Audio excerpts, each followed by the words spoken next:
agradeço a Vossa Excelência, fico feliz de ver uma mulher ocupando a presidência, ainda que em caráter interino, a presidência desta mesa.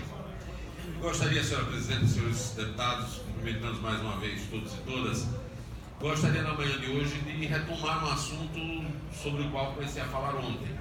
Ontem eu falei de expectativas que tinha a respeito da reunião que foi feita entre o Paulo Guedes, ministro da Fazenda do governo federal, e os governadores do Nordeste, os governadores do Brasil, da qual inclusive participou o governador Belivaldo Chagas. Colocava como expectativa que a possível apresentação de alternativas para a crise fiscal do nosso país, a crise fiscal que os estados enfrentam, não passasse por desvinculação de recursos definidos na Constituição como recursos indispensáveis ao funcionamento de políticas públicas na área social. E hoje, acompanhei pela imprensa, uma certa frustração expressa pelo próprio governador relativamente ao resultado da reunião. Eis que o ministro, que convidou os governadores para apresentar alternativas para os problemas, pede mais tempo, diz que ainda está em estudo, em análise, e nós ficamos aqui acompanhando e atentos, preocupados que ficamos com quais serão essas propostas, que pacote é que será apresentado para resolver o problema fiscal dos estados, que precisa ter, de fato, medidas que solucionem o problema. A nossa preocupação é o caráter dessas medidas. Que medidas serão essas? E ontem eu fiz referência a algo que quero reiterar no dia de hoje. Eu fiz questão de trazer aqui o conteúdo mesmo da carta que foi assinada há 15 dias pelos governadores do Nordeste, no encontro que fizeram. Esse encontro ocorreu no dia 14 de março, quer dizer, a carta ela é datada do dia 14 de março, e nesta carta, que também foi assinada, como os senhores podem verificar, ela tem assinatura, são signatários da carta os 9 governadores da região Nordeste, e o conteúdo dela é interessante, e eu achei necessário me trazer, até porque, para ficar muito enfatizado, que abordei ontem. Ontem, a abordagem que fiz relativa à carta dos governadores do Nordeste era em relação ao compromisso firmado por eles de não aceitarem, não concordarem com medidas que visem desvincular recursos orçamentários constitucionalmente assegurados para setores sociais como saúde e educação. Ontem eu fiz menção, acho que houve um equívoco por parte do líder do governo, depois eu fui conversar com ele e coloquei que a minha abordagem era na linha dessa questão das vinculações constitucionais, não fiz menção a compromissos relativamente à proposta de reforma da Previdência dos governadores. Porém, esses compromissos também estão firmados aqui nessa carta. Eu gostaria só de pontuar rapidamente aos colegas e aos que acompanham quais foram as linhas de análise colocadas pelos governadores aqui. Vejam, eles se comprometeram e assinaram um protocolo que resultará na criação de um consórcio chamado Consórcio Nordeste, que eles julgam como importante instrumento político e jurídico para o fortalecimento da região e para melhorar a prestação de serviços públicos aos cidadãos e cidadãs, como, por exemplo, na aquisição de produtos e na execução de ações conjuntas em áreas como segurança pública, que é um tema recorrente aqui. É um tema que nós trazemos permanentemente, os problemas relativos à segurança pública. E os governadores fizeram um acordo para firmar um consórcio para buscar ações conjuntas que viabilizem medidas que ajudem na segurança pública dos estados do Nordeste. Mas como ponto 2, eles destacaram o seguinte: no mesmo sentido, eles se comprometem ali com a proteção e promoção dos direitos do povo do Nordeste. Sublinhamos que vamos dialogar com os 153 deputados federais e os 27 senadores dos estados do Nordeste para que não haja qualquer retrocesso quanto a mecanismos essenciais para o desenvolvimento regional. Notadamente o quê? O Banco do Nordeste, a Chesso e a Sudene. Estão dando um recado de que os governadores do Nordeste não apoiarão qualquer medida que visem a fragilização dessas entidades que entendemos como entidades importantes para a promoção e desenvolvimento da região Nordeste. Pleno acordo com o que os governadores estão destacando. Mas eles dizem mais. Sobre as propostas atualmente em debate no país, aí vem os destaques. Registramos que não concordamos, vou repetir, registramos que não concordamos com a ideia de desvinculações das receitas para fazer face às despesas obrigatórias com saúde, educação e fundos constitucionais, que resultariam em redução de importantes políticas públicas. Em vez disso, desejamos discutir realmente o Pacto Federativo, inclusive no tocante à repartição constitucional de receitas e competências. Percebam que os governadores aqui são enfáticos quando dizem que não concordam com essa ideia de desvinculações. Foi isso que eu disse aqui. E foi isso que ontem cobrei do governador, que numa eventual proposta do governo federal para solucionar a crise fiscal dos estados, se ele vier apresentar como alternativa essa desvinculação, que o governador de Sergipe, signatário da Carta dos Governadores do Nordeste, se posicione contrariamente a isso. Isso significa retrocesso a períodos anteriores à Constituição Federal. Eu queria dizer aqui aos senhores, eu até bem pouco tempo era vereador na Câmara Municipal de Aracaju, como todos sabem. E lá, um dos grandes embates que tive, inclusive com audiência em Ministério Público, com audiência em Tribunal de Contas, com a administração municipal de Aracaju, é denunciando o fato de que, apesar de a Constituição estabelecer que há que haver um mínimo de investimento em educação de 25% dos impostos e transferências recebidos, Aracaju não cumpre esse dispositivo. Aliás, o doutor Samuel sabe disso, isso é um dos poucos casos de intervenção no município. Se o município deixa de cumprir a obrigatoriedade de investir um mínimo de 25%. Vejam, hoje está lá na Constituição e isso é tomado como uma das condições, inclusive, para ter intervenção no município. E ainda assim, o MEC tem, ano após ano, informado a Câmara Municipal que o município de Aracaju deixa de cumprir esse dispositivo. Eu denuncio isso, não era ouvido, o MEC denuncia, levei as denúncias para o Tribunal de Contas, levei a denúncia para o Ministério Público. A alegação do município é de que eles usam, pasmem, o pagamento feito a aposentados do magistério como despesa para comprovar gastos na manutenção do desenvolvimento do ensino. Não pode. A lei não tolera isso. A LDB, nos artigos 70 e 71, é taxativa do que pode e não pode ser considerado manutenção do desenvolvimento do ensino. Pois bem, então, se havendo vinculação, as autoridades constituídas ousam desrespeitar a determinação legal, vocês imaginem se tiver desvinculação. Não vai ter mais investimento em educação. Não vai ter investimento em saúde.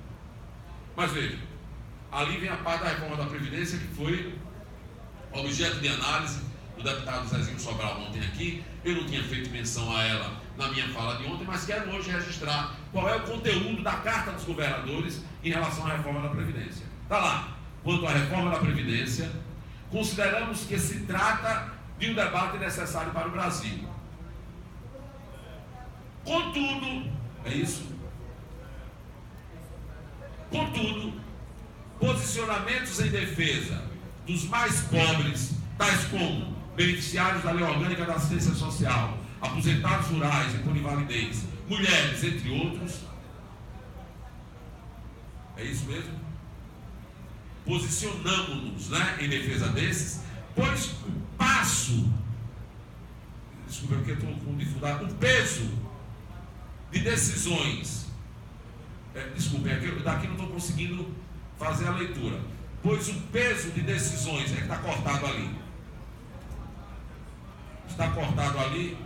vocês me permitam, eu tenho isso aqui, mas o fato concreto é que os governadores, embora digam que o debate sobre a Previdência é um debate necessário, eles discutam o conteúdo principal desta proposta que está tramitando no Congresso Nacional. Porque vejam o que eles dizem. Quanto à reforma da Previdência, consideramos que se trata de um debate necessário para o Brasil. Contudo, posicionamos-nos em defesa dos mais pobres, tais como beneficiários da Lei Orgânica da Assistência Social, aposentados rurais e polivalentes, mulheres, entre outros. Pois o peso de déficits não pode cair sobre os que mais precisam da proteção previdenciária. Também manifestamos nossa rejeição à proposta de desconstitucionalizar a Previdência Social, retirando da Constituição garantias fundamentais aos cidadãos. Do mesmo modo, consideramos ser imprescindível retirar da proposta a previsão do chamado regime de capitalização, pois isso pode, inclusive, piorar as contas do sistema vigente, além de ser socialmente injusto com os que têm menor capacidade contributiva para fundos privados. Em lugar de medidas contra os mais frágeis, consideramos ser fundamental que setores como o capital financeiro sejam chamados a contribuir de modo mais justo com o equilíbrio da Previdência brasileira. Então, senhores, é correto afirmar que os governadores do Nordeste têm posição crítica, em conjunto, posição crítica à reforma da Previdência. E a crítica recai exatamente sobre os aspectos mais fortes dessa reforma. Vejam que a crítica vai, primeiro, a tentativa de desconstitucionalizar o direito previdenciário. Segundo, vai na linha de atacar os mais pobres, que é o que faz essa reforma, justamente os setores mais frágeis. Vai na linha de atacar o cerne da reforma da Previdência, que é mudar o regime de repartição solidária para um regime de capitalização, que coloca nos ombros exclusivos do trabalhador a responsabilidade pela construção do seu fundo previdenciário, o que é um crime social, nós não podemos aceitar. E ousa dizer que a proposta de discussão da reforma da Previdência tem que incidir chamando a responsabilidade contributiva do capital financeiro especulativo do nosso país. E eu diria, tem que incidir sobre as grandes fortunas, garantindo a taxação para que elas contribuam para isso. Então, é verdadeiro dizer, não é mentira dizer, que os governadores do Nordeste, além de se posicionarem taxativamente contra qualquer medida que acabe com as vinculações constitucionais para a saúde e a educação, eles também têm posição crítica à reforma da Previdência. E essa carta foi assinada pelo governador Belivaldo Chagas, de quem, evidentemente, estamos apenas aqui lembrando e cobrando a posição nos momentos adequados, coerente com esta carta. Mas, doutor Samuel, eu escuto Vossa Excelência, que pediu uma parte com muita satisfação. Deputado, eu agradeço a parte de Vossa Excelência, justamente para parabenizar também por trazer esse tema muito importante. Eu lembro que quando o governador esteve aqui, eu até anotei essa pergunta porque não havia entendido bem. Porque ele coloca como motivo da crise financeira do Estado alguns fatores. Aí ele falou excesso de vinculação das despesas, a questão da Previdência Social e a guerra fiscal. Aí eu queria entender, na época, qual era o objetivo desse consórcio, já que fala em guerra fiscal, e principalmente, se ele assinou esse acordo, porque ele fala dessa questão da vinculação ou desvinculação de receita. Então, no dia que faltou diálogo com essa casa, de esclarecer ao povo sergipano, que disse que até inclusive escancarar as contas, né, as contas para essa casa, que essa ausência de diálogo era justamente para a gente entender isso. Se esse foi realmente o fator e por que ele assinou essa carta. A gente precisava esclarecer essas situações. E precisamos entender o seguinte, o Brasil vive um momento muito delicado. Esse tema que Vossa Excelência traz, inclusive, fortalecimento do Nordeste. A gente não pode abrir mão do nosso Nordeste, do nosso Sergipe, um dos estados, o estado menor da federação, mas que precisamos de respeito do governo federal com relação ao nosso estado. Mas naquele momento era um momento muito especial da gente esclarecer essas dúvidas, daí a nossa reivindicação nas redes sociais, inclusive nessa casa, manifestando a nossa tristeza pela ausência de diálogo por parte do governo. Parabéns, Vossa Excelência. Obrigado, doutor Samuel. Inclusive, quando terminou a audiência, eu fui fazer uma abordagem ao governador pessoal, evidentemente que eu também, como o senhor, e acho que como a maioria de nós aqui, esperávamos ter a oportunidade de fazer esse debate, esse diálogo, no momento da apresentação, pelo menos a posteriori, aqui enquanto ele estava na casa. e a abordagem inicial que fiz foi essa. Porque veja, eu fiquei muito atento. Quando ele foi colocando as causas da crise fiscal, a primeira coisa que ele aponta é exatamente o desequilíbrio provocado pela previdência dos servidores. Quer dizer, coloca nas costas da previdência dos servidores públicos, em primeiro plano, a responsabilidade pela crise fiscal. Não é nada disso. E depois aponta como causa também a vinculação. Quer dizer, se coloca como causa a vinculação de recursos, é porque ela é nociva ao equilíbrio fiscal do Estado. Como é isso? E outra, é preciso lembrar que é uma distorção profunda quando coloca isso como uma causa da crise fiscal. Porque o governador esqueceu de dizer que se há uma vinculação de recursos para financiar a educação, as despesas que o Estado tem com a educação são financiadas por esses recursos vinculados. Então ela não cria problema. O problema é que eles querem, aí é que está a grande questão, querem impor uma desvinculação e não é para investir nas políticas que o povo precisa. É para garantir mais caixa, para fazer superávit primário, para com isso pagar os juros da dívida pública que só enriquece banqueiro nesse país, ano após ano, década após década. Esse filme eu já assisti. Eu lembrei aqui na aula passada, ontem, na sessão passada, que na década de 90, nós assistimos a um debate ferrenho, duro, entre o povo desse país e as autoridades constituídas da época, que discutiam a necessidade de uma lei de responsabilidade fiscal. E ela foi apontada como alternativa para resolver o problema fiscal do nosso país. Estamos aqui de novo vivendo isso. Não resolveu. A lei de responsabilidade fiscal só serviu para engessar os estados, para não pagar servidor público. Só serve para isso. Não tem outra utilidade. Porque a crise fiscal continuou. Agora o grande discurso é que nós precisamos mudar a previdência, tirar direitos para garantir. Mais 2 minutos. Eu vou usar pelo menos 1 minuto desses 2 minutos, porque eu vi que o deputado tem pedido uma parte. Eu quero, deputado, conceder pelo menos 1 minuto desse tempo que a presidência me concedeu a Vossa Excelência. Obrigado, Rodrigo. Obrigado, deputado Irã, vou ser breve. Eu acho que é muito injusto a gente falar em desvinculação, né, das receitas, quando a gente paga cerca de 40% das receitas da União para juros e amortização da dívida. Não estou falando que não é para pagar ou para não pagar. Agora, falar em desvinculação de receitas, quando praticamente metade do dinheiro do nosso povo vai para pagar juros e dívidas, né, da dívida pública, é muito injusto. E quero também, né, me solidarizar, parabenizar pelo pronunciamento de Vossa Excelência, falar que nós conversamos ontem sobre isso, né, sobre a mudança do poder em nossa nação, que durante muito tempo foi dominado por empreiteiras e hoje é o mercado financeiro que coloca as garras em nosso país.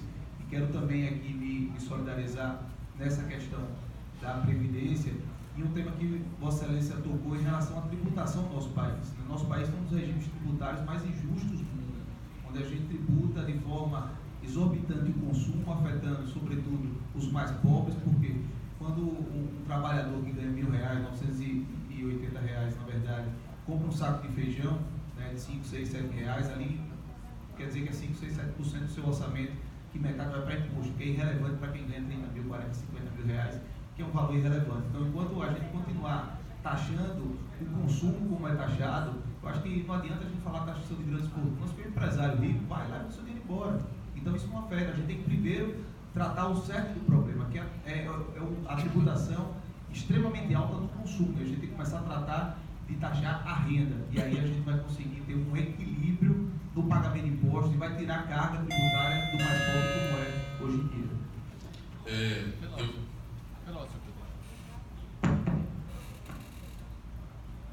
Deputado Jorge Passos.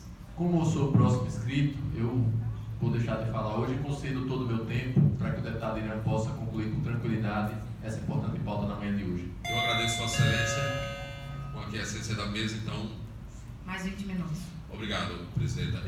Então, veja, é importante pontuar aqui, da fala do deputado Rodrigo, a quem quero agradecer a parte, pelas palavras, pontuar que nós temos um entendimento que o Brasil tem uma situação que é ímpar no mundo, que são os juros abusivos, extorsivos que se praticam no Brasil e que nenhum sistema financeiro minimamente equilibrado tem esse tipo de juros. Esse tipo de juros só serve para enriquecer cada vez mais o capital especulativo e o capital financeiro.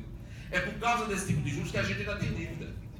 A dívida pública, ela é fruto exatamente de uma engrenagem profundamente injusta que garante o capital que não produz sobrevivência com folga no nosso país. Enquanto que o capital que produz, enquanto que aqueles que se dedicam a plantar, a produzir na indústria, a trabalhar na área de serviços, esses terminam sendo muito apertados, porque o capital especulativo é o que mais tem vantagem por causa dessa política de juros, que reverbera exatamente nesse crescimento exagerado da dívida pública, que a rigor já foi paga, e quem se beneficia dela são exatamente os detentores desses títulos, e aí estão na linha de frente os grandes grupos financeiros, os bancos desse país.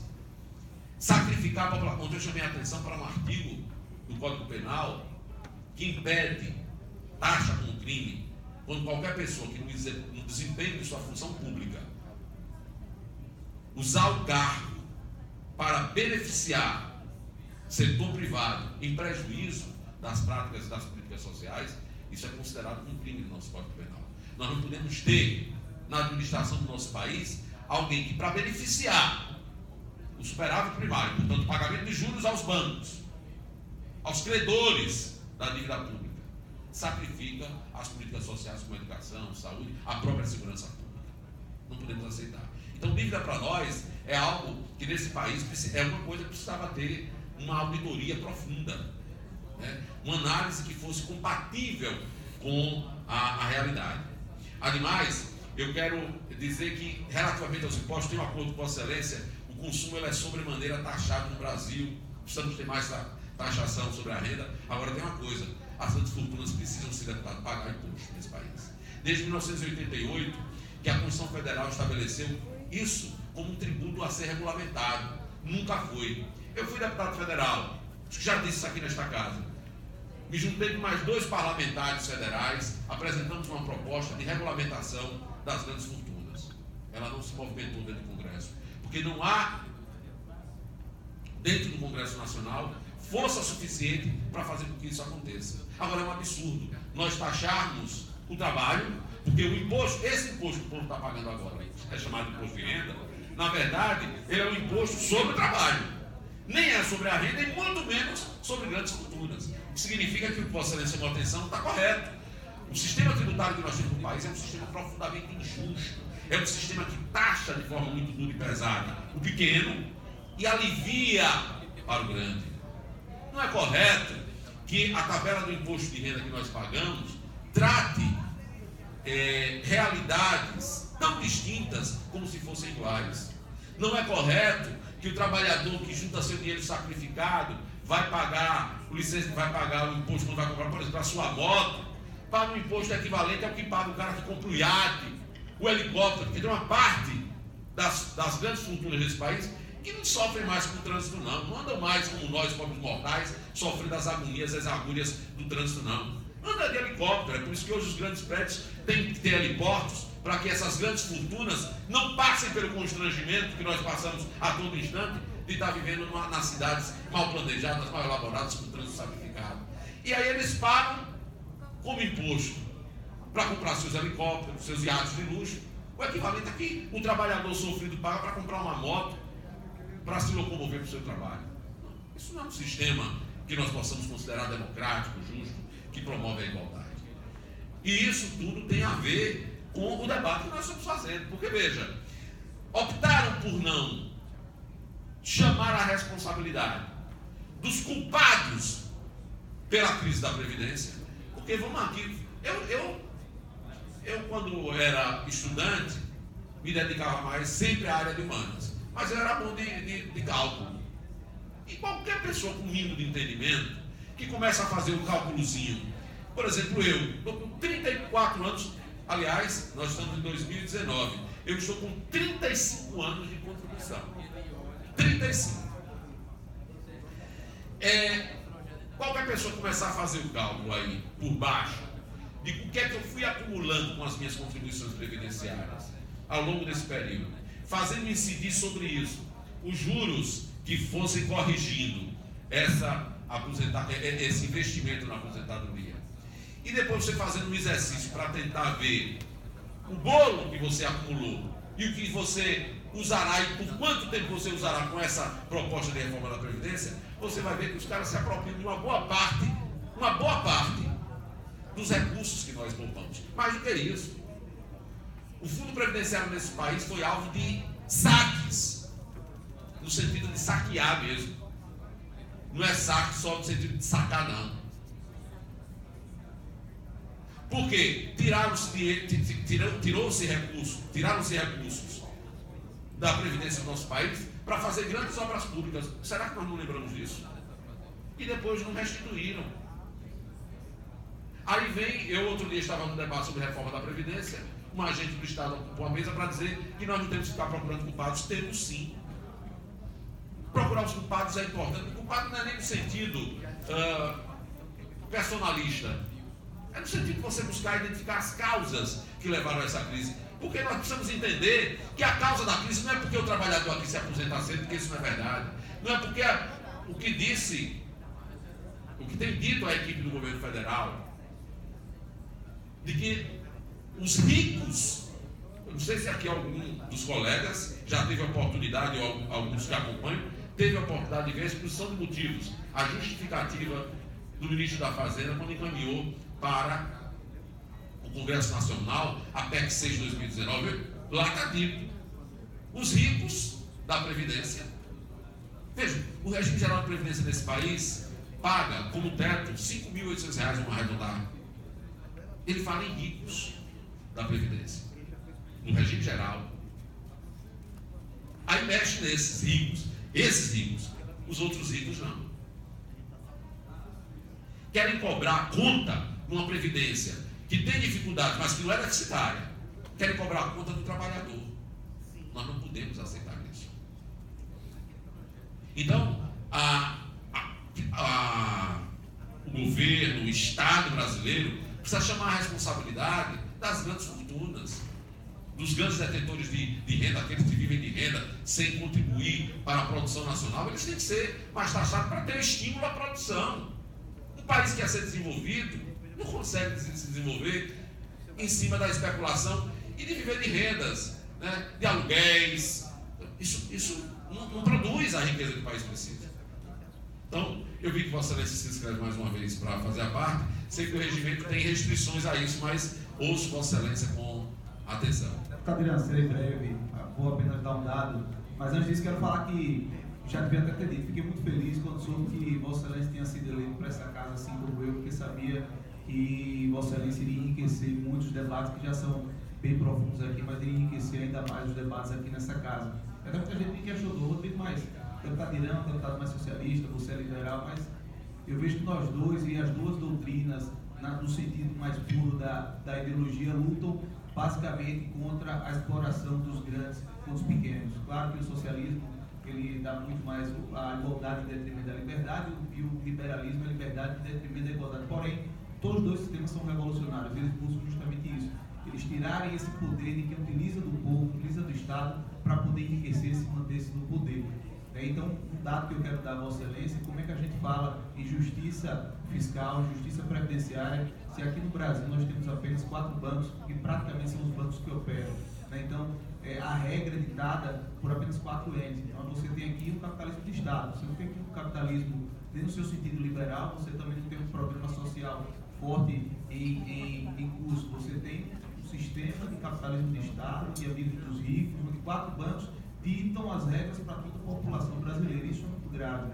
Esse é o grande problema aqui do nosso país. Então, hoje, quando a gente vê praticamente entregue a esses grandes poderosos, isso que Vossa Excelência falou é absolutamente correto, quem está pagando a conta é o povo, quem está pagando a conta é o trabalhador, e isso nenhuma das duas ideologias quer. Você falar em rico com R$5.800 é verdadeiramente um absurdo. A gente tem que reformular todo o sistema tributário, todo o sistema de taxação aqui no nosso país, e parabéns por trazer esse debate tão enriquecedor para essa casa. Obrigado, deputado. Eu agradeço pelas contribuições que Vossa Excelência dá. Só uma correção, o socialismo, ele tem nenhuma tese que defenda que a liberdade deve ser restrita.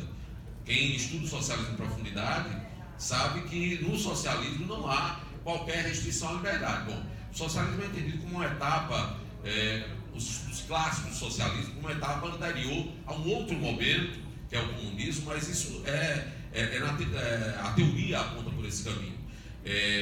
A igualdade pregada pelo socialismo não é igualdade apenas formal, como é pregada no liberalismo. O liberalismo defende a igualdade do seu ponto de vista formal. Todos são iguais perante a lei. Porém, a igualdade que o liberalismo prega é a igualdade que preserva o status quo, em que você tem essa distinção gigantesca entre as classes sociais.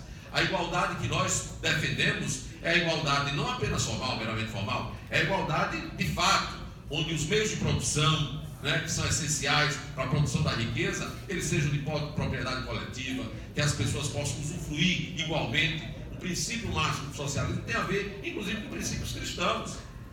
Aquela máxima de cada um conforme a sua capacidade, a cada um conforme a sua necessidade, é uma das pedras angulares de quem discute o socialismo. E os socialistas, eles não, em nenhum momento, fazem qualquer tipo de apologia a desrespeito à democracia, à liberdade. Pelo contrário, nós somos enfáticos nisso. Eu pessoalmente,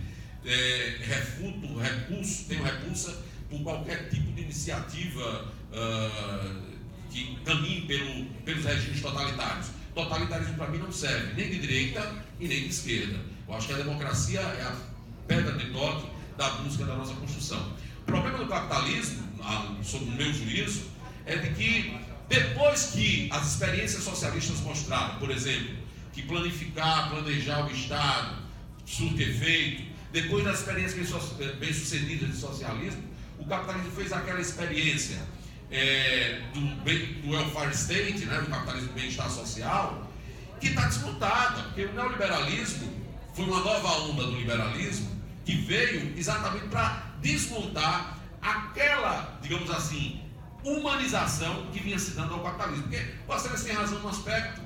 Há capitalistas que, embora tendam a defender a tese da acumulação da riqueza, da concentração da riqueza, de que a igualdade tem que ser mais do ponto de vista formal, há capitalistas que são menos selvagens. E há estados capitalistas que não praticam a selvageria do Estado. Mas no Brasil, o que está se sinalizando agora, e Vossa Excelência faz essa leitura muito bem feita, é de que você está introduzindo no Brasil um capitalismo no seu estado mais bárbaro, mais selvagem, com aval do Estado. Eu fui fui aluno de Direito Constitucional do professor Carlos Brito, foi ministro do Supremo Tribunal Federal. Na universidade, ele deu aula de teoria do Estado, de Direito Constitucional, e Carlos Brito ensinava uma coisa, aprendida, isso aí nós estudando teoria do Estado, aprendida a partir da vivência do capitalismo, que o Estado capitalista cumpre uma função para os donos do capital, que é a função de frear os ânimos e os ímpetos selvagens tendentes a quem pratica o capitalismo, porque a regra é acumular riqueza, a regra é ter lucro. Essa é a regra do capitalismo. E isso termina gerando cada vez mais uma ansiedade por essa acumulação, centralização de riqueza, que aí o Estado capitalista, para impedir a autofagia, o Estado capitalista é considerado aqui no seu estágio de bem-estar social, para impedir a autofagia dos próprios capitalistas, cria regras para limitar isso. Nós estamos vendo no Brasil agora exatamente o desmonte desse Estado que tenta impedir a autofagia dos capitalistas. É uma espécie de barbárie e é uma espécie de autodestruição. Nós não podemos permitir que isso aconteça. Eu quero dizer que discuto, leio, divirjo bastante de doutrinadores liberais, discuto com pessoas que seguem a linha, mas são pessoas que têm um entendimento profundamente palatável. Dá para você sentar, discutir, divergir, mas você consegue entender qual é o fundamento de cada um. Nós estamos chegando num momento que o capitalismo está sendo defendido pelo Estado brasileiro, ultimamente, é um tipo de capitalismo que você não tem como dialogar, porque é simplesmente a barbárie. Porque veja, quem propõe R$400 para uma pessoa com 60 anos de idade, achando, veja, não é para qualquer pessoa, é uma pessoa que tem 60 anos de idade e é comprovadamente, não é pobre, é miserável. Porque a proposta, quero lembrar aos senhores que a proposta de reforma da Previdência resgata um conceito que para nós é terrível, que para ter acesso aos benefícios de prestação continuada, você tem que provar que não é pobre não, é miserável. E mesmo provando que é miserável, para você ter acesso a esses R$400, você não pode ter propriedade que tenha